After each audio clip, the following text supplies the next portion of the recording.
Springfield et sont en train de manger les chiens. Les gens qui arrivent mangent les chats. Ils mangent les animaux domestiques des gens qui vivent là.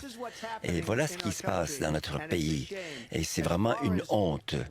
Maintenant, pour ce qui est des assemblées politiques, la raison pour laquelle ils se rendent, c'est qu'ils aiment ce que je dis. Ils veulent reprendre leur pays. Ils veulent redonner à l'Amérique sa grandeur. Redonner à l'Amérique sa grandeur, c'est une phrase très simple. Elle est en train de détruire le pays. Et si elle devient présidente, le pays n'a aucune chance de réussir. Non seulement de réussir, mais on va finir être le Venezuela sur des stéroïdes.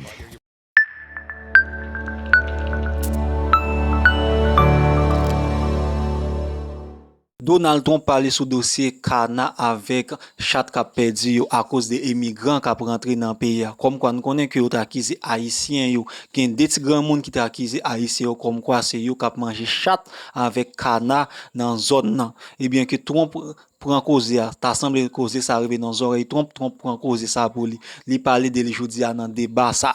Côté que débat ça te mettait en face avec Kamala Harris. Monsieur parlait sous dossier ça. Il fait connaître que c'est immigrants que président Biden avec Kamala Harris après recevoir par bateau, par avion, tout. Et là, nous connaissons que dernier moment là que nous connaissons, tonton Biden a accepté capable de faire quelques haïtiens rentrer dans le programme humanitaire, ça que le mettait sous pied. Et bien, on parle sur ce dossier, ça dit fait qu'on est que Kamala Harris qui cause que ça arrive, qui a marché, manger chien, manger chat, manger canard, toute bête domestique que moun yo gen, c'est lui-même qui la cause ça. Et monsieur fait qu'on est que quelques autres villes qui t'a remis parler sur dossier ça, mais parfois, il y a l'administration qui aime ou fait que ou pas parler sur ça. Entendez plus de détails avec Trump côté la parler, entendez débat ça qu'a fait actuellement là dans les pays États-Unis, nous t'ai un petit bail ça porter pour nous. Malgré très tard mais quand même m'a bail nous plus d'explications ou juste gain intérêt pour capable partager vidéo ça, abonner, like, entendez causer. Quelqu'un qui préfère maintenir certains problèmes plutôt que de leur trouver des solutions. Alors, il va parler d'immigration ce soir, même quand ce n'est même pas la question.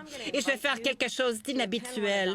Je vais vous inviter d'aller voir un rallye de Donald Trump. C'est vraiment intéressant d'y participer. On parle de personnages fictifs comme Hannibal Lecter. Il va parler de moulins à vent qui causent le cancer.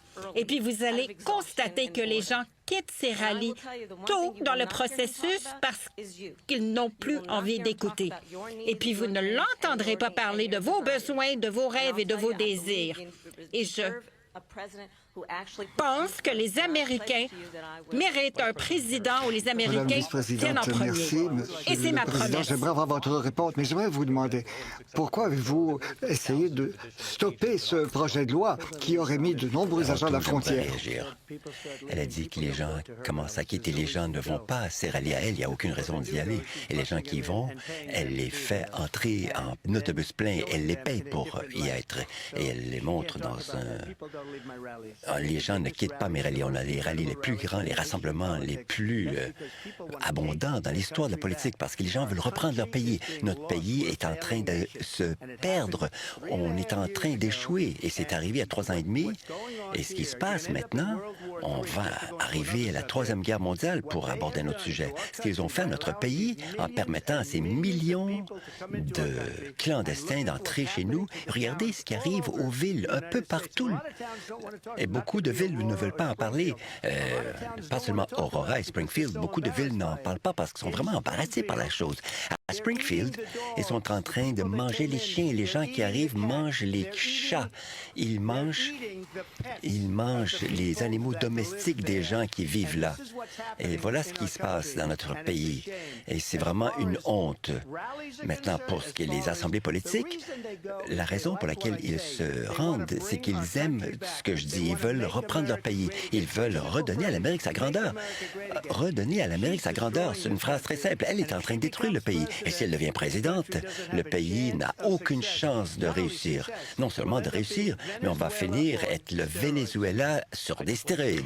J'aimerais clarifier que vous avez parlé de Springfield en Ohio et ABC News a rencontré le gérant de la ville et il a dit qu'il n'y a aucune preuve qui indique que des animaux domestiques étaient victimes de violences dans la communauté des immigrants. Non, j'aimerais préciser Regardez, les gens le disent à la télé, que mon chien a été emporté puis mangé. Alors peut-être c'est important de le dire. Peut-être le directeur de la ville va certainement le nier parce que ça paraît mal. L'opinion du gérant de la ville. Les gens, les immigrants immigrants ont commencé à manger les Encore une animaux fois, c'est de le gérant compagnie des gens de Il n'y Springfield. a aucune preuve de cela.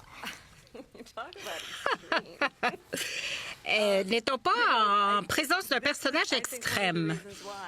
C'est une des raisons, je pense, que dans cette élection, j'ai en fait l'appui de 200 républicains qui, formellement, ont travaillé avec Mitt Romney, le président Bush et John McCain, et j'ai aussi l'appui de Dick Cheney, ancien vice-président et membre du Congrès, Liz Cheney. Et si vous voulez réellement savoir qui est l'ancien président des États-Unis, s'il ne l'a pas déjà démontré, bien écoutez, demandez aux personnes qui ont travaillé avec lui. Son ancien chef de cabinet, un général 4 étoiles, dit qu'il n'a pas de respect pour la Constitution. Un autre de ses collègues a dit qu'il est dangereux et qu'il n'est pas à la hauteur. Le secrétaire de la Défense a dit que l'on ne pourrait pas survivre un autre mandat de Trump. Et lorsque nous écoutons ce genre de rhétorique, alors que les questions qui affectent les Américains ne sont pas abordées, je pense que le choix est clair. Président Trump, je vous donne 2 minutes pour Écoutez, répliquer. merci. Quand j'entends cela, écoutez, moi je suis une personne différente. Moi j'ai congédié la plupart de ces personnes de façon peut-être un peu précipitée, mais eux n'ont jamais congédié personne. Personne qui avait le problème avec les 13 militaires qui ont été tués lors de la sortie d'Afghanistan. Moi j'ai rencontré les parents, les familles. Ils auraient dû congédier tous ces généraux, tous ces hauts gradés, parce que c'était une des situations les plus mal gérées qu'on connaisse. Alors, quand quelqu'un fait un travail mauvais, moi, je les congédie. Et regardez quelqu'un comme Esper. Il ne faisait pas le travail nécessaire. Alors, je les congédie. Ensuite, ils écrivent un livre. Mais eux ont tellement mal géré ça et ils ne congédient jamais personne. Regardez l'économie. Regardez l'inflation. Ils n'ont congédié personne. Aucun économiste. C'est toujours le même personnel. Ça, c'est une bonne façon de ne pas avoir de livre écrit sur vous. Mais pour terminer, moi, j'ai eu plus de votes que tout républicain dans l'histoire. Et ça, de loin. En fait, j'ai eu plus de votes que tout président en poste dans l'histoire. Et cela, de loin.